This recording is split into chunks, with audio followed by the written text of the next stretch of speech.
मालूम नहीं peoples party की क्या मजबूरियां हैं।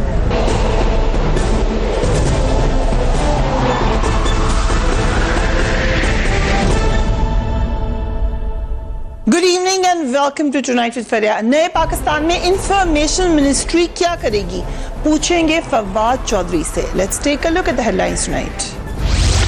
आरिफ अलवी पाकिस्तान के 13वें सदर मुंतखब हो गए।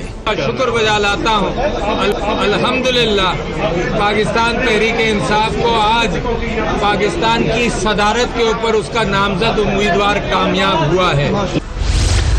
मुतफिका उम्मीदवार लाने में नाकामी, ख्वाजा साद रफीक ने पीपल्स पार्टी को जिम्मेदार ठहरा दिया। एक वक्त था कि इमरान खान साहब कहा करते थे कि हम फ्रेंडली अपोजिशन है पीपल्स पार्टी की।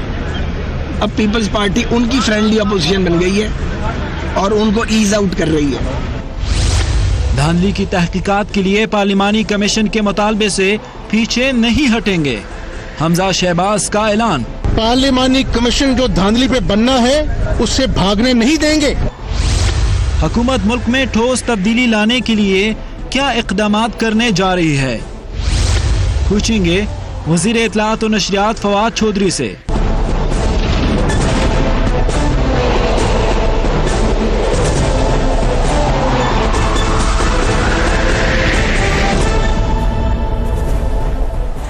And a very warm welcome to the show. Tehreek Insaf के आरिफ अलवी पाकिस्तान के सदर मुंतखब हो चुके हैं। हुकूमत को जो ये लग रहा था कि शायद कोई स्ट्रॉन्ग अपोजिशन होगी, वो खतरा टल चुका है। एक बड़ी कामयाबी है हुकूमत के लिए। आरिफ अलवी ने 353 इलेक्टोरल वोट हासिल किए, जबकि एतजाज एहसन को 124 वोट मिले। अपोजिशन के उम्मीदवार मौलाना फजलुर रहमान को 185 वोट हासिल हुए। ये कुल 309 वोट बनते हैं। मतलब ये है कि अगर पीपल्स पार्टी और नून लीग मुत्तफिका उम्मीदवार ले भी आते, जिस पे बड़ा इतराज हो रहा है कि ऐसा क्यों नहीं हुआ, अभी आपने देखा कि जिम्मेदार पीपल्स पार्टी को ठहराया जा रहा है, मगर लेट से ऐसा हो भी जाता तो उनका उम्मीदवार फिर भी कामयाब नहीं होना था। सदर मुंतखब होने के बाद आरिफ अलवी साहब ने कहा कि वो तहरीक इंसाफ के नहीं बल्कि पूरे पाकिस्तान के सदर हैं। Let's watch the new president elect. मैं मशकूर हूँ इमरान खान साहब का कि उन्होंने मुझे इतनी बड़ी जिम्मेदारी के लिए नामजद किया। मैं मशकूर हूँ अपने सारे वोटर्स का कि जिन्होंने पाकिस्तान तहरीक इंसाफ को वोट दिया और इमरान खान को कामयाब किया। मैं अल्लाह ताला से दुआ करता हूँ कि इन 5 साल के अंदर गरीब की किस्मत बदले। मैं सिर्फ पाकिस्तान तहरीक इंसाफ का नामजद करदा सदर नहीं हूँ, बल्कि सारी कौम का सदर हूँ, सारी जमातों का सदर हूँ। वज़ीर आज़म के इंतखाब के बाद हमें नजर ये आ रहा है कि सदारती इंतखाबात के मौके तक ये जो सफर रहा है, इसमें पीपल्स पार्टी और मुस्लिम लीग नून में इख्तलाफात बढ़े और बढ़ते बढ़ते अब नुमाया तौर पर नजर आना शुरू हो गए हैं, जिसका नतीजा यह है कि अपोजिशन कमजोर और मुंतशिर है। साबिक वज़ीर रेलवे ख्वाजा साद रफीक ने आरिफ अलवी की कामयाबी का सेहरा साबिक सदर जरदारी के सर पर बांध दिया। Let's watch. ये जो एक मौका था, तारीखी मौका पाकिस्तान में इंतखाबी धांधली को बेनकाब करने का,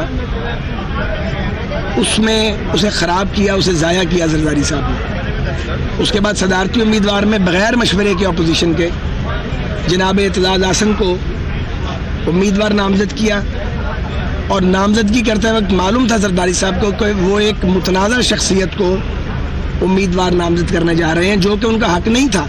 PTI ने अपना प्रेसिडेंशियल कैंडिडेट पुट किया है, उसकी कामयाबी नज़र आ रही है क्योंकि डिवीजन हो गई है, तो वो उसका सेहरा आसिफ अली जरदारी साहब के सर होगा। वज़ीर इत्तलाआत और नशरियात फवाद चौधरी अपोजिशन के इख्तलाफात पर क्या कह रहे हैं, let's watch him as well. और जहाँ पर कुछ दोस्त जो है हमारे ये कहते हैं कि अपोजिशन ने अपने 2 उम्मीदवार क्यों खड़े किए, मेरा ये ख्याल है कि ये सोच कि तमाम पार्टी जो हैं उनको दरअसल दूसरों को और हुकूमत को नाकाम बनाने के लिए इकट्ठा होना चाहिए, ये भी एक मनफी सोच है। इसकी कोई मुझे तुक समझ नहीं आती। पीपल्स पार्टी एक अलहदा जमात है और उन्होंने एक बहुत ही, मैं समझता हूँ कि नामवर आदमी को, बहुत ही एक ज़बरदस्त आदमी को, एतजाज एहसन साहब को नॉमिनेट किया और मुस्लिम लीग नून ने मौलाना फजलुर रहमान उनके अलाए रहे हैं, उनके इत्तेहादी रहे हैं, उनको अपना उम्मीदवार नॉमिनेट किया। दूसरी जानिब मुंतखब हुकूमत को काम करते हुए 17 रोज हो गए हैं। इस दौरान वजारत इत्तलात में भी कई अहम इक़दाम हुए गए हैं। एक निगाह डालते हैं अब तक क्या हुआ है। सरकारी मीडिया से सेंसरशिप का खात्मा, अपोजिशन को सरकारी टीवी पर मुनासिब वक्त देने का कह दिया गया। अखबारात और टीवी चैनल्स अपनी कैपेसिटी बिल्डिंग करने की तजवीज़, उसके अलावा इंग्लिश रेडियो चैनल लाने की तजवीज़, नेशनल मीडिया रेगुलेटरी अथॉरिटी का क़याम। तहरीक इंसाफ की वफाकी पंजाब और खैबर पख्तूनख्वा हुकूमत ने फिलहाल मीडिया को इश्तिहारात देना बंद कर दिए हैं। रेडियो पाकिस्तान और PTV की अकेडमी को यकजा करके मीडिया यूनिवर्सिटी बनाने की तजवीज़। गैर मुल्की सहाफ़ियों को वीज़ा की फराहमी में सहूलत का किरदार अदा करने का फैसला। हुकूमत मुल्क में ठोस तब्दीली लाने के लिए क्या मजीद करने चाह रही है। इंफॉर्मेशन मिनिस्ट्री में तो तब्दीली जो आएगी उससे बात करी गई ही, मगर हुकूमत क्या तब्दीली लाना चाह रही है। A very warm welcome to the Information Minister Fawad Chaudhary साहब। Thank you so much for being on the program. सबसे पहले तो आपको भी, आप मिनिस्टर बनने के बाद पहली दफ़ा हमारे प्रोग्राम में आए हैं, तो कंग्रेचुलेशंस टू यू। आज कंग्रेचुलेशंस आरिफ अलवी साहब के लिए भी ड्यू हैं। कैसे फ़र्क होंगे आरिफ अलवी ममनून हुसैन से? तब्दील सदर होंगे? देखिए, पहली बात तो यह है कि जो सदर पाकिस्तान का ओहदा है वो अब हम लार्जली उसको लेते हैं एक इंस्पिरेशनल ओहदा, एक ऐसा ओहदा जो कि तमाम पार्टीज़ को से पार्टी वाबस्तगी से बालातर होके एक नेशनल सिम्बलिज्म की बात करे। सो जो आरिफ अलवी सेरेमोनियल है, जो इंस्पिरेशन देगा लोगों को। मसलन इंडिया में आपने देखें कि उन्होंने बना दिया था, जो आज़ाद साहब थे जो उनके एटमी प्रोग्राम के, सो एक बुनियादी तौर के ऊपर के लोगों की इंस्पिरेशन उनसे वाबस्ता हो, उनकी एक खिदमात का हो। आरिफ अलवी साहब का यह है कि अनलाइक ममनून हुसैन साहब, जिनका को बहुत उस तरह से एक नाम, एक उनकी जो पॉलिटिकल ग्रोथ है वो उस तरह की नहीं थी। जो अलवी साहब हैं वो उनकी एक बहुत लंबी स्ट्रगल है। अगर आप देखें कि वो इमरान खान साहब के साथ बिल्कुल इब्तदाई दिनों से वाबस्ता है, और अभी आपने अगर जो उनकी ट्वीट अभी प्राइम मिनिस्टर ने ट्वीट किया अपनी पिक्चर जो आरिफ अलवी साहब बैठे हैं, बल्कि प्रोड्यूसर साहब से कहूंगी वो दिखाएं उसको स्क्रीन के ऊपर। और उस वक्त से वो शुरू हुए हैं, अब तक आए हैं। और फिर जो लोग डॉक्टर अलवी साहब को जानते हैं, आप भी उनको जानती हैं, बड़े ही नफीस आदमी हैं, शाइस्ता आदमी हैं। और मुझे उम्मीद है कि बहुत सारे ऐसे मामला जिनमें हमें कंसेंसस की जरूरत है, जिस पर हमें एक मुश्तरका नैरेटिव बिल्डिंग की जरूरत है, इंशाल्लाह डॉक्टर साहब उसको कर पाएंगे। लोग आपने खुद कहा हम्बल पर्सन, सिंपल पर्सन, बहुत अच्छे इंसान, एवरीथिंग, बट कंप्लीटली PTI। आप ये आपने कहा नेशनल कंसेंसस होगा, he is through and through PTI। आपके साथी हैं, पुराने साथी, तो तासुर ये नहीं गया जैसे नवाज शरीफ साहब ने अपने एक पुराने साथी को सदर बना दिया, इस तरह से इमरान खान साहब ने अपने एक पुराने साथी को सदर बना दिया। पुराने साथियों को ही बनाना होता है, पुराने साथियों को क्या सदर, फिर आप नहीं अपने, जब आपको मौका मिलेगा तो आप उसी को बनाएंगे ना जिसके ऊपर आपको पूरा एतमाद होगा। ठीक है, तो जाहिर है कि आप उन्हीं को अपना पूरा कैपेसिटी इज आल्सो देयर। अब आ जाते हैं जो एक कंट्रोवर्सी हो गई, हमने आपकी स्टेटमेंट चलाई, आपने भी कहा कि ऑपोजिशन आपस में यकजाई नहीं हुई। प्राइम मिनिस्टर उस दिन आप वहां पर मौजूद थे जब वो हमसे मुलाकात करते हैं एंकर्स से, तब भी उन्होंने कहा कि ऑपोजिशन तो इतनी मजबूत है ही नहीं। मैं समझता हूँ कि ऑपोजिशन मजबूत है ही नहीं, उसका फायदा होगा आप लोगों को? नहीं, प्राइम मिनिस्टर साहब एक और कॉन्टेक्स्ट में बात कर रहे थे। वो कह रहे थे कि उनके पास जो है ना, वो बड़ी कोई पार्टीज जो है उनके इश्यूज के ऊपर वो उनके पास सब्सटेंस नहीं है। जहां तक आज की अपोजिशन का जो ताल्लुक है, मैं ये समझता हूँ कि मीडिया की जो तवक्कुआत है अपोजिशन से वो गलत है। अपोजिशन में जो पार्टीज हैं वो गलत नहीं है। पीपल्स पार्टी और PMLN दो मुख्तलिफ पार्टीज हैं, दोनों अपनी एक मेन स्ट्रीम पॉलिटिक्स में रहने के लिए अपना वो स्ट्राइव कर रही हैं, वो कोशिश कर रही हैं, और उनकी ये ख्वाहिश है कि उनको मेन अपोजिशन समझा जाए। ठीक है, लिहाजा जब मीडिया ये तवक्को करता है कि नहीं, हुकूमत को गिराने के लिए उनको इकट्ठा हो जाना चाहिए, दिस इज PMLN। मीडिया की तवक्को नहीं है, ये PMLN की तवक्को। साद रफीक नाराज नजर आए, हमजा शहबाज नाराज रहे, उन्होंने कहा इनका कसूर है। नहीं, तो वो क्यों फजलुर रहमान को वोट दें? पीपल्स पार्टी की अगर आप जो उनकी आइडियोलॉजी देखें तो फजलुर रहमान साहब से तो बिल्कुल मुख्तलिफ है। तो मेरा ये ख्याल है कि मुझे जो लग रहा है कि पाकिस्तान में जो पॉलिटिकल डायरेक्शन है वो बिल्कुल सही है। जो पॉलिटिकल पार्टीज हैं, तीनों पॉलिटिकल पार्टीज, उनको जैसे हक हासिल है अपनी अपनी स्ट्रेटजी बनाने का, अपनी अपनी स्ट्रेटजी बनाती हैं, उनको वो आगे लेके चलती हैं। अब ज़रूरत इस बात की है कि अपोजिशन हुकूमत के खिलाफ इकट्ठी ना हो, बल्कि पूरे जो पाकिस्तान की जो तीनों बड़ी पॉलिटिकल पार्टीज हैं वो बड़े इश्यूज के ऊपर वो इकट्ठी हों। एक हमें वक्फे पे जाना है, बट क्विक क्वेश्चन, आप नाम लेकर गए थे एतजाज अहसन का पीपल्स पार्टी के पास? मैंने तो कहा कि अगर एतजाज साहब मेरे उम्मीदवार हैं तो मैं तो दरख्वास्त कर रहा हूँ कि विड्रॉ कर लें। आपने ये भी कहा, लेकिन आपको पीपल्स पार्टी वाले कह रहे हैं आप नाम लेकर गए थे। नहीं, पीपल्स पार्टी वाले नहीं कह रहे, खुर्शीद शाह साहब ने ये बात की। पीपल्स पार्टी के वो खुर्शीद शाह साहब को कवरेज नहीं मिल रही थी तो उन्होंने कहा चले मेरा नाम लेते हैं, लेकिन उसकी बिल्कुल डिफरेंट स्टोरी थी। उस वक्त की बात हुई थी जबकि अभी आरिफ अलवी साहब नॉमिनेट भी नहीं हुए थे, एतजाज साहब भी नॉमिनेट नहीं हुए थे, कोई भी नॉमिनेट नहीं हुआ था। प्राइम मिनिस्टर का इलेक्शन था और पीपल्स पार्टी के पास हम गए थे कि जो अवाम में शोर शराबा ना हो और एक पार्लियामेंट्री बिजनेस जो है वो तय करने के लिए असद कैसर साहब के पास जा रहे थे। उस वक्त एक बात हो रही थी कि क्या सदर का कैसा उम्मीदवार होना चाहिए, तो मैंने कहा कि बिल्कुल आप डॉक्टर सानिया निश्तर जो हैं, जो पाकिस्तान का एक बड़ा नाम है, इस तरह का कंसेंसस हो सकता है। उन्होंने एतजाज अहसन साहब बहुत बड़ा नाम है, इस तरह हो सकता है। एक मुशावरत हुई थी, कोई बात नहीं, फाइनल नहीं, बात नहीं बात वो करे नाम आपने दिया। मैंने आपसे मैंने पूरी आपको कहानी तो बताई है कि ये सारी कहानी थी, और मुझे नहीं पता आउट ऑफ कॉन्टेक्स्ट उन्होंने खुर्शीद शाह साहब ने जो है वो आगे बात कर दी वो, लेकिन खुर्शीद शाह साहब हो या कोई भी पॉलिटिशियन हो टीवी पे रहना चाहता है, सो doesn't matter. Okay, this is very interesting information. Minister ये कह रहे हैं टीवी पे रहने के लिए आपका नाम लिया, आपका नाम लेने से लोग टीवी पे रहते हैं। मेरा ख्याल है आजकल मेरा चल रहा है। चलिए, feeling good about yourself. Will take a break and we will be right back.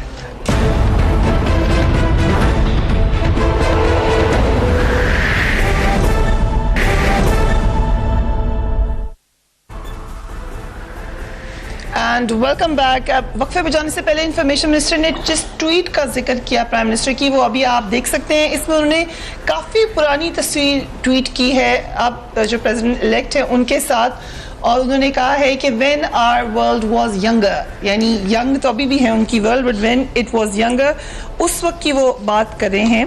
बाल काले थे और पूरे थे। किसको कह रहे हैं आप? इमरान खान साहब को देखिए, अभी भी उनको ये कहना चाहिए कि वो तो आधी कैबिनेट से ज्यादा यंग लगते हैं। ये वैसे ये आपको बता रहे हैं as information minister, you can tell us कि इसके पीछे क्या राज है। Probably you can start telling us about that also कि फिटनेस रिजीम पहले जिक्र भी बहुत ज्यादा हो गया खान साहब का, लेकिन लेट्स कम अभी तक जितने दिन हुए हैं, वर्किंग डेज टोटल 9 हुए, लेकिन प्रोग्राम्स हो गए, आपने क्या क्या काम अभी तक किया है, नया पाकिस्तान आया है या नहीं, बहुत सारे मामला थे, 200 मोटो नोटिस हो गए। क्या वजह है कि एकदम से इतनी तनकीद का सामना आपकी हुकूमत को, पर्सनली आपके पर भी हुई? तनकीद का जो सामना है ना वो हमारा एक प्रॉब्लम रहेगा, और मेरा ख्याल रहेगा, उसमें कोई बुराई अब नहीं करनी चाहिए। क्या है वो, ये है कि जितने हम माइक्रोस्कोप में है ना पीटीआई, उतनी कोई और गवर्नमेंट कभी भी नहीं रही। दूसरा ये इशू है कि हम मीडिया के ऊपर सेंसिटिव है, हम मीडिया पे जो बात आती है उसको सीरियसली लेते हैं और हम उसके ऊपर रिएक्ट करते हैं। जुडिशरी में भी सेंसिटिव है। 200 मोटो नोटिस नहीं वो उसकी तरफ मैं आता हूँ, ये वो तो मीडिया रिपोर्ट्स पे ही हुए थे। ठीक। अब जैसे जो पीपल्स पार्टी थी वो तो आपको पता है वो तो मीडिया में बिल्कुल परवाही नहीं करती, जो मर्जी आप लिखते रहे। PMLN जो है वो मीडिया, अब हमारा क्या प्रॉब्लम है, हमने इश्तिहार भी नहीं देने, हमने जो है वो भी कोई काम जो है वो नहीं करने, मैनेजमेंट वाले जो रोल्स हैं वो भी नहीं करने, और हमारे ऊपर मीडिया जो है वो ऊपर भी हमारा जो है वो है, तो हमारी जॉब जो है ना वो बाकियों से बड़ी मुख्तलिफ है। वगर ना मैं आपको बताऊं, सिर्फ 9 दिन में PTI ने जो किया है अनप्रेसिडेंटेड है। मसलन 70 साल से आप देखें सेंसरशिप नहीं ख़त्म हुई, हमने सेंसरशिप ख़त्म की। एक दिन में हमने 15 लाख पौधे लगा दिए, हमने 15 टास्क फोर्सेस खान साहब ने बना दी, प्राइम मिनिस्टर साहब ने, जिनका जो हार्डकोर इकोनॉमिक फैसले लेने के लिए जो इकोनॉमिक एडवाइजरी काउंसिल उन्होंने बनाए, इतने बड़े लोग उसमें कभी पाकिस्तान की तारीख में कोई रहा ही नहीं। ऑस्टेरिटी ड्राइव ये है, एक इमरान खान एक पूरा महल छोड़ के 1100 कनाल का 3 बेडरूम के घर में रह रहे हैं स्टाफ कॉलोनी में। उनका अपना जो गाड़ियों का फ्लीट है सारे का सारा जो है वो हमने बेचने पे लगा दिया। और जितने मिनिस्टर्स हैं, जितने आपके जो हमारे सीनियर लोग हमारे साथ हैं, तमाम के तमाम जो है फ्रैंकली अपनी आराम की ज़िंदगी को त्याग करके वो इस वक्त जो है वो पूरी तरह कोशिश कर रहे हैं कि उसको जो है वो हम सर्व कर सकें। इतने बड़े इनिशिएटिव्स किसी और गवर्नमेंट ने लिए ही नहीं है, ये 9 दिनों के इनिशिएटिव हैं। आप टास्क फोर्सेस देखें, इकोनॉमिक टास्क फोर्स, क्योंकि for all the wrong reasons उस पर तनकीद हुई। आपने आज ट्वीट किया, I want to share this with the viewers, Quaid-e-Azam Mohammad Ali Jinnah appointed sir Zafarullah as minister, We will follow principles of Mr. Jinnah, not of extremists. अच्छी tweet की आपने, अच्छी बात की है। तनकीद जिन्होंने की थी वो बेसलेस तनकीदी थी, लेकिन बहरहाल ये एलिमेंट्स भी हैं।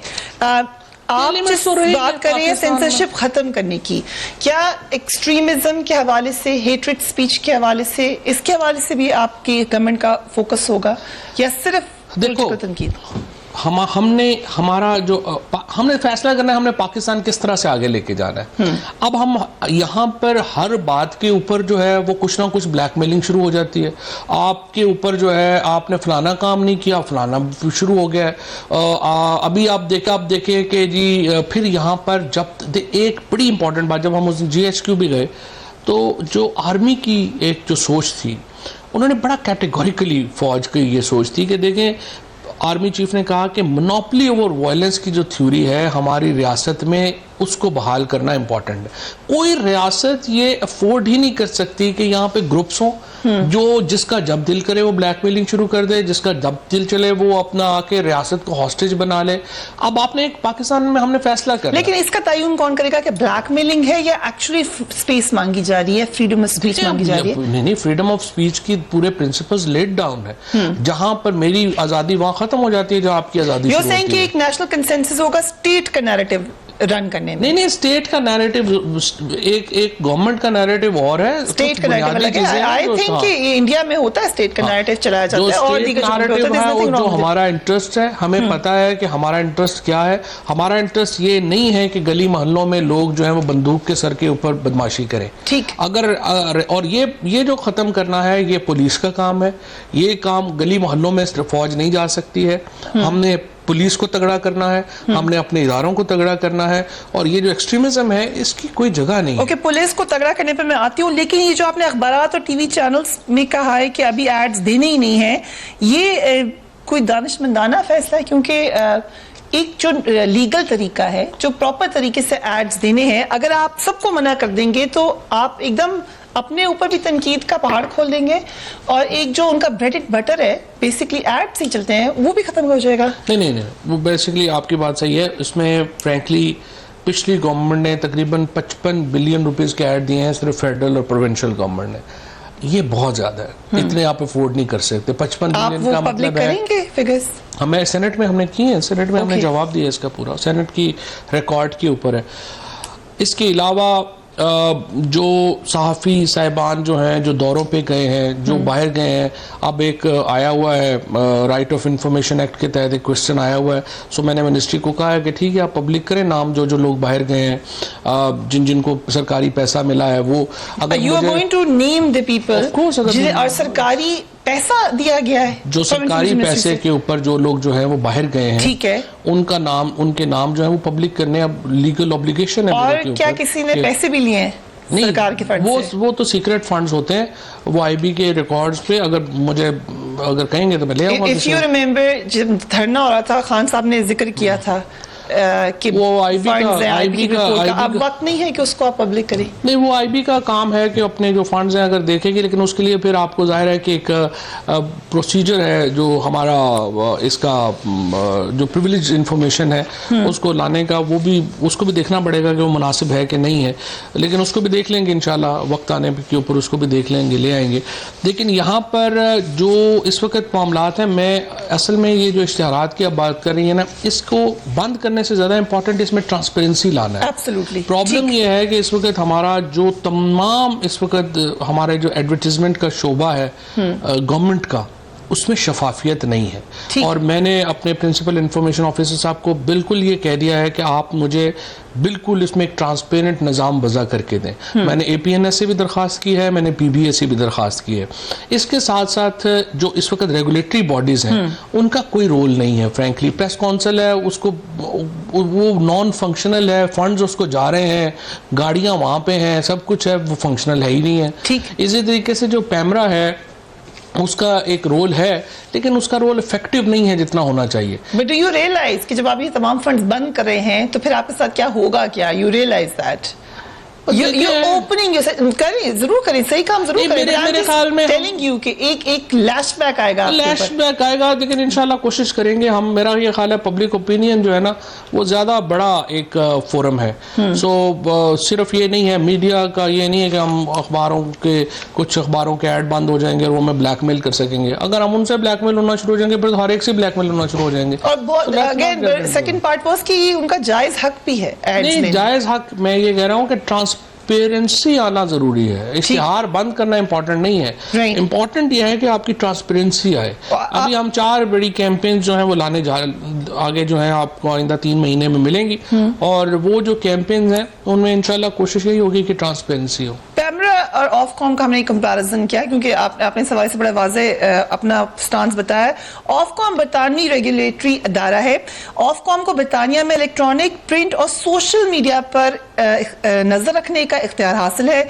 ऑफकॉम मीडिया पर नशर या शाया मवाद के खिलाफ शिकायत का इजाला करता है। ऑफकॉम एक खुद मुख्तार इदारा है और हुकूमत इसमें तकर्रुरी और तबादले का इख्तियार बिल्कुल नहीं रखती। पैमरा पाकिस्तान में इलेक्ट्रॉनिक मीडिया के कवायद और ज़वाबित को मुतय्यन करता है। पैमरा की कंट्रोल के हवाले से इदारों के माबैन तवील महाज आराई रही है। पैमरा कभी वजारत इत्तलात और कभी कैबिनेट डिवीजन के मातहत रहा। सुप्रीम कोर्ट के हुक्म के बाद पैमरा के सबरा की तैनाती में हुकूमत के किरदार खत्म कर दिया गया। पैमरा के नए सबरा सलीम बेग को सुप्रीम कोर्ट की बनाई गई कमेटी ने मुंतखब किया। मोरलेस पैमरा एक एडहॉक किस्म का सिस्टम आ रहा है। आप ऑफकॉम ब्रिटिश मॉडल पे जाना चाहते हैं? देखिए, थोड़ा सा ब्रिटिश मॉडल और थोड़ा सा ऑस्ट्रेलियन मॉडल, इन दोनों को देखेंगे हम इंशाल्लाह। हमने थर्सडे को इस पे मीटिंग रखी है और उसमें जो सारे टॉप के लॉयर्स हैं उनको मैंने रिक्वेस्ट किया है कि वो आए और हमें इसमें बताएं। अब देखें, असल जो प्रॉब्लम है ना वो रियासत के वसाइल के ज़िया का है। उसमें मुख्तलिफ इदारे बने हुए हैं, मुख्तलिफ अफसरान हैं, वो सारे स्ट्रक्चर बन जाते हैं, काम कुछ होता नहीं है। सो मैंने जो रिक्वेस्ट किया है वो ये है कि हम इन तमाम रेगुलेटरी बॉडीज़ को एक वन विंडो ऑपरेशन कर दें। इसका फ़ायदा मीडिया को भी होगा। ये अभी मैं इसका पूरा मसवदा बनाऊंगा, फिर मैं जाऊंगा APNS के पास, PBA के पास, आप लोगों के पास आएंगे, एंकर्स के साथ, हमारे जो प्रोमिनेंट जो हमारे मीडिया के लोग हैं उनके साथ बैठेंगे।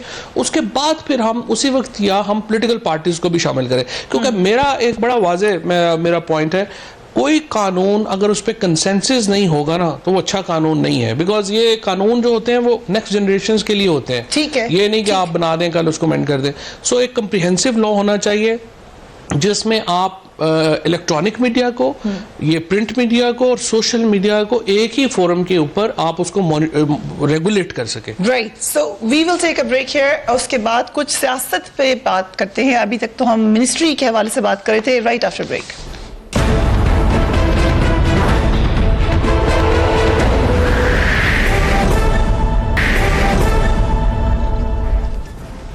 And welcome back. Information minister हमारे मेहमान खुसूसी हैं फवाद साहब। बाबर अवान साहब ने रिजाइन कर दिया, खबर क्या है? इस्तीफा दिया गया है या लिया गया है?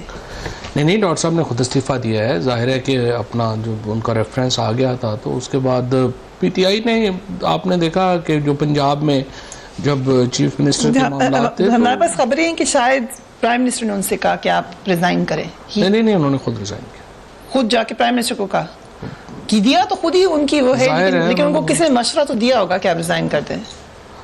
देखिए, अब इतनी तफसील तो मुझे नहीं पता किसने मशवरा दिया, लेकिन बहरहाल उन्होंने। लेकिन एक एग्जाम्पल सेट हो गई है। अब जिसके भी कोई रेफरेंस शुरू होगा वो सब इस्तीफा देंगे पोजीशंस पर। अब जाहिर है ये तो दिस विल बी PTI का पहले से ही एक प्रिंसिपल जिसको हम अमल करते हैं।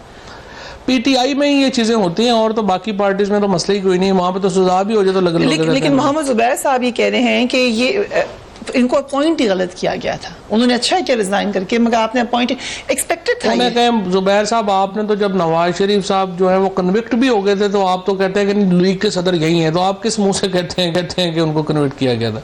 वो तो बात PMLN के लोगों को तो ऐसी बातें करनी नहीं चाहिए, वैसी बुरी लगती है। ओके, खबरें ये बात जिक्र हो चुकी है कि अब अक्रॉस द बोर्ड अकाउंटेबिलिटी होगी।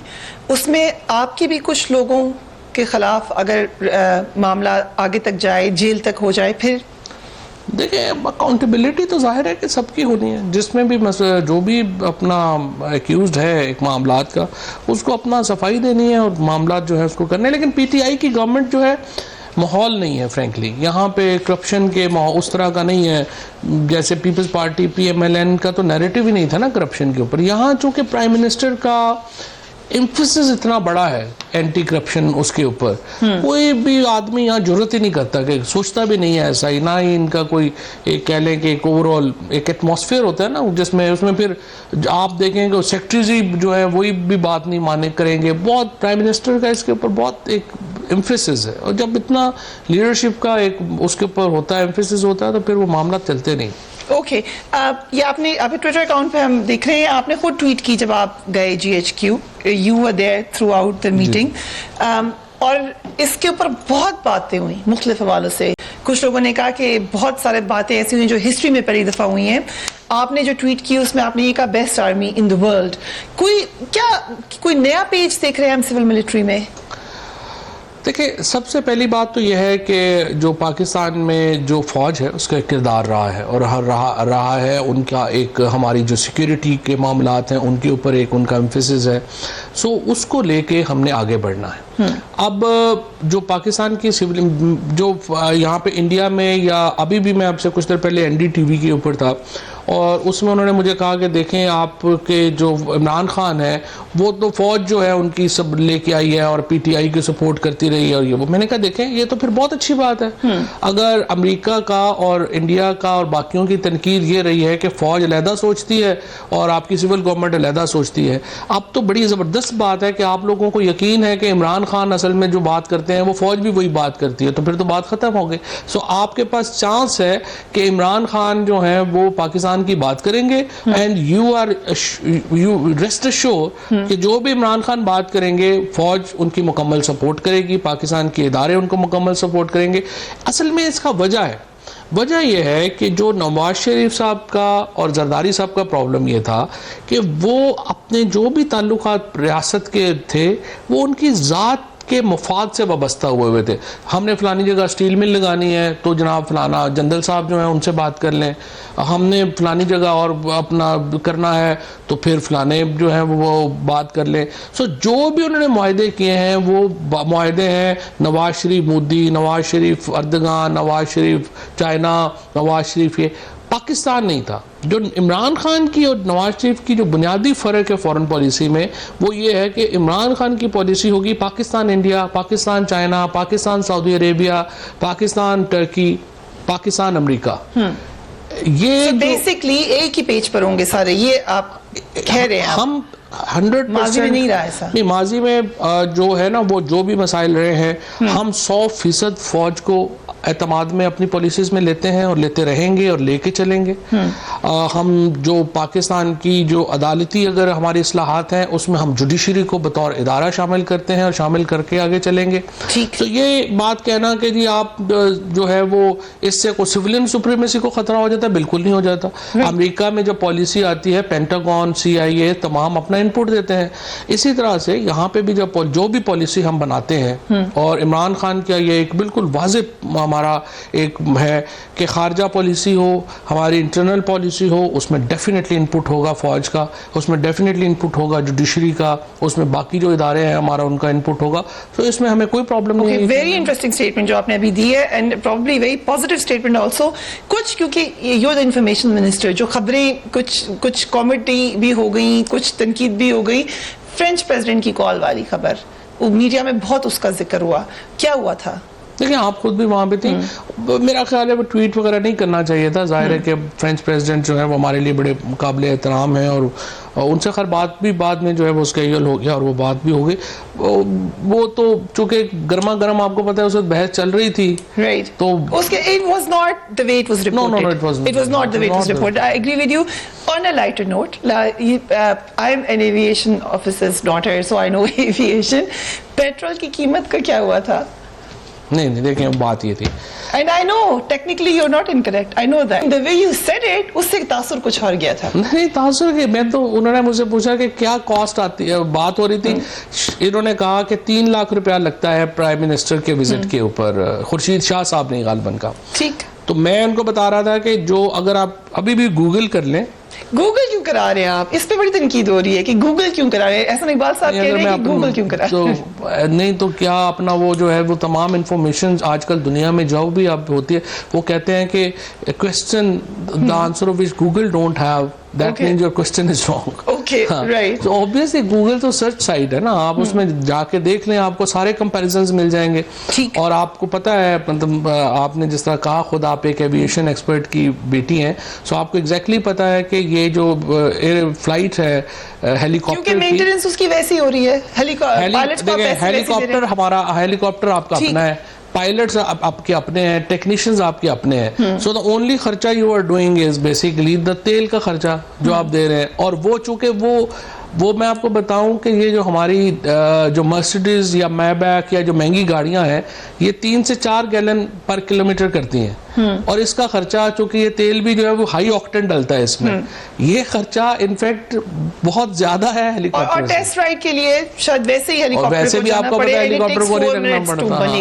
So you stand by what you say. Of course, ये तो बेसिकली नॉन इश्यूज थे, तो उसको उन्होंने बनाया। That's why we asked you on a lighter note. Thank you so much, Chaudhary Saab, for giving us time. Do give me your feedback on my Facebook page or my Twitter account. अपना और अपने घरवालों का ख्याल रखिए। अल्लाह हाफिज।